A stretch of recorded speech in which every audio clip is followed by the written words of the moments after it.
So this district has ping-ponged between Democrats and Republicans for years. Whichever party wins this time, that candidate will need to represent all of the constituents of CD1.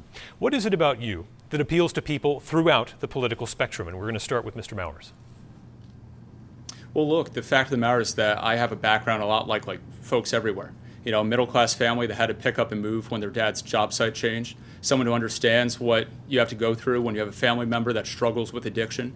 Someone who's also had the great ability to achieve their piece of the American dream. You know, to go from a guy, the son of a guy who is diving on the Seabrook power plant, to having the opportunity to work for the President of the United States and the Secretary of State was a remarkable opportunity.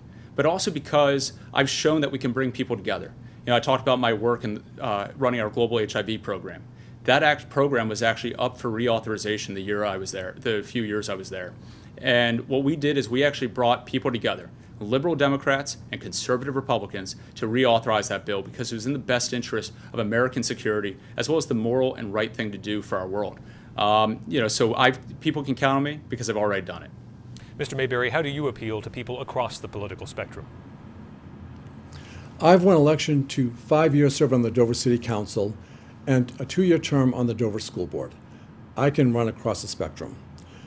I also bring the New Hampshire perspective because the challenge that I have right now sitting here is that Mr. Mowers committed an ethics violation on his federal filing.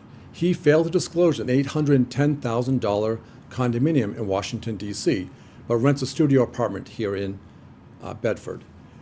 His wife works for CNN. He failed to disclose her income as required by the ethics. He got $100,000 for 3 speeches in Korea. On Friday, he left a $58,000 a year job with the State Department, and on Monday morning, delivering a $100,000 speech in Korea. That epitomizes the swamp. We send people to work in the federal government to benefit all of us, not to become millionaires. Mr. Mowers is a millionaire. We sent one 30-year-old millionaire to Washington once, and he failed. Mr. Mayberry. I do not want to do it again. Mr. Mayberry, 30 seconds to respond, Mr. Mowers.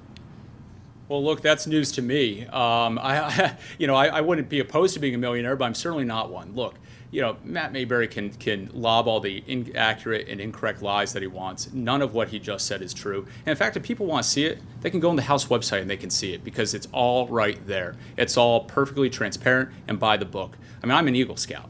I'm not going to cut corners on this. We're fully transparent on this. And every single piece of information that Mr. Mayberry said, we've done in compliance with the law, and it's available on the House website. Unfortunately, Mr. Mayberry may have just misread the directions on this.